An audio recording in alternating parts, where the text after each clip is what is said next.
Hey everybody, it's Jason Blaha here, and once again it is time for another dynamic effort lower day, but a quick reminder for those of you who watch these videos, please remember to click like down below, be greatly appreciated. Alright, I really like the idea of doing 10 doubles, which I started doing with the squats, was going to do with the deadlifts. I'm like, let's try this with the bench on speed bench. I normally do triples, but again, I start looking at stuff like Pressdown's chart, and it makes a little bit of sense to go ahead and do doubles, especially when the speed work is getting slightly heavier and the bar speeds are not as fast as they possibly could be with the really lightweight. It actually makes a lot of sense when you look at the concentric rep time compared to a max. The doubles actually can work pretty well here. And again, it puts me right in that sweet spot on Pressdown's chart for total reps at the percentages. So I think I'm going to do this, and then I just do my 10 sets. And of course, what I note on this, the pec activation tends to be very, very high. I've had that come up of even when I do closed grip with accommodating resistance on speed work, I feel pecs and front delts. I don't really feel triceps on this. I only tend to really feel triceps with things like maxes. When I'm doing any sort of press, whether it's a floor press or a closed grip bench or even a flat bench, or even some of the specialty bars, I really only feel my triceps when we get above 90%. Okay, just me personally. And if we go off some of the EMG data we have, that it kind of makes sense, but that's kind of its own separate topic.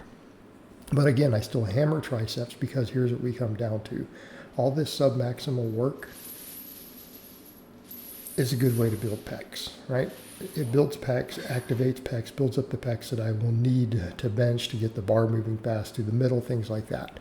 Whereas in the triceps do come into play a lot more if we go off the data we have when we max. So therefore, it makes sense to add additional tricep work, which I am doing at the moment.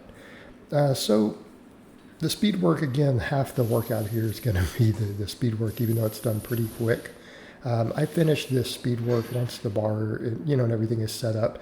I don't count the workout as starting until I do the first work set. So what I did today, I managed to keep the workout inside of an hour because getting the chains and everything set up and all that takes a little bit of time. But I got this workout done inside of an hour. The speed work takes all of 10 minutes. Okay, these are done with about 30 seconds between. Right? And of course I'm pushing as hard as I can. I know the bar is not moving lightning fast, but again, I'm using compensatory acceleration on this. I'm exploding as hard as I possibly can on those reps. Again, it just doesn't look as fast as when I do, lighter weight on this stuff. But again, at this point I have, 165 on the bar, and I believe I need to double check my math when I write it in. I believe it's 82 pounds of chains. Okay, 82 pounds of chains. And it's not going to move as fast because I'm also a little slower with the wider grips, which is something I hope to eventually alleviate because I tend to just explode more on close grip. But we have to move the weight a further distance. But I really, again, I feel like even though I tend to be stronger at close grip most of the time, the strength potential is ultimately higher on the wider grip because of more muscle involvement. Right? More muscle involvement and a slightly reduced range of motion. So I'm going to keep hammering away at that. I'm going to keep hammering away at it. And like I said, if I end up stronger on close grip in spite of all the work, I'll just close grip in meets. But in the meantime, I feel like I can do this and keep my shoulders healthy as long as I'm careful with what I do with my shoulders. And here's the thing I'm realizing more and more. My shoulders tend to only hurt as a result or get inflamed from things that raise my arms above my head. The shallow incline doesn't actually do it. Right, this is a 30-degree incline. All right, this hits my chest crazy hard. I'm going to say that out of every exercise I think I've tried in the last year, messed with in the last year, the one that I feel the deepest stretch in my chest, at least my upper half of my chest, definitely this 30-degree incline bench. Now, I would say the overall stretch in the chest is probably equal with the dumbbells, but particularly when I talk that upper chest, front delts, that hits me hard. So also to save time, because I've been doing a lot of conditioning, working on getting into shape more, and to get these workouts shorter because I want to keep them inside of an hour, I'm supersetting most of my stuff. So between the incline and the rows here, I'm alternating them. So I just flip the camera over. I have both set up, and I just knock out my 3 sets here. And I did experiment a little last week with 5 sets, and I feel like I can push a lot more weight total with 3 sets. And I can do more exercises in the week and get a little more variation if I limit myself to 3 sets. That way we hit a couple different angles of stuff. But again, the incline should have phenomenal carryover to my flat bench. I only recently started messing it with this shallower angle, so I don't know for a fact what the carryover is like. But as a coach, I can look at it and say it's probably going to improve power off the chest. Again, just due to the deeper stretch position, the lengthening position we put the pectorals in. Of course, I love seal rows. They're a mainstay for me. I changed bars today, though.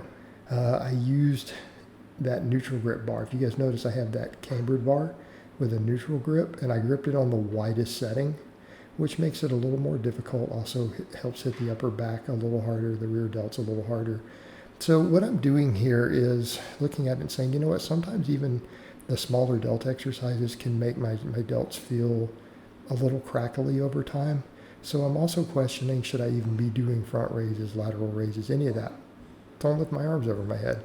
It's not necessary to build delts. I've had a client who only did rows and incline benching and had massive delts before. I don't know that it's necessary for me to do those, particularly if we're risking a little bit of shoulder inflammation from it, because I don't get that from rows. I'm not getting that from the incline benching. And if anything, if we ever need more delt work, I'm probably better focusing on posterior delts, because most posterior delt exercises hit the side delts anyways. They hit them quite hard. And we've got data showing that rows do. So what I'm going to do here is do a couple sorts of rows again. So I'm doing the seal rows, and then on the JM presses, I decided, as much as I like running the full plate aside, I brought the weight down just a hair again. Took 10 pounds off each side, took 20 off so that I could try to get a little bit stricter. I want to get stricter on those. I'm doing enough other heavy stuff.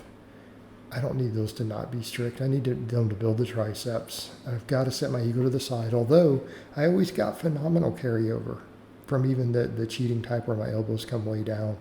I still get a lot of carryover to my closed grip bench from that. So, it's not to say I might not just keep working back up to it, but I felt like I wanted to get them a little bit stricter. And you know what? Hit my triceps plenty hard, felt a ton of tricep on this, and I need the extra tricep work with all the wider grip benching. And then with the incline, having a roll there, I need to make sure the triceps get finished off. So the JM press is phenomenal mass builder for the triceps, size and strength. And I just supersetted those with inverted rows, my body weight, wide grip, pinkies on the rings. Pretty much exact opposite of my bench. And again, 3 sets of each of those. Ended up doing right around 15 on the inverted rows. Ended up being 12s on the other rows. JM presses, these are right around 10 is about all I can handle on these. We're within a rep or two of failure. So we did this, and then I decided just to finish the workout off, because I did 10 sets of speed work. The other supplemental multi-joint movements here, we had 12 total sets. I'm like, well, let me finish off with just a little bit of arm work. Be a good idea. So I did my hammer curls, and I went heavier on these than I had gone last time, because I'm only going to do 1 set. And I kind of did a little rest pause near the end just to make that 1 set finish the biceps and forearms and stuff off. Now, keep in mind, I did two types of rows before. And I noticed here I'm looking a little more jacked. I think this cut is starting to show a little bit here. Starting to continue to get a little leaner, a little more jacked. And I'm going to keep this up. I probably want to lose, a minimum of another 10 pounds of body fat before I even think about a lean bulk back up. I think it's the way I need to go. I need to continue to get leaner. Then we can maximize on the lean gains after that.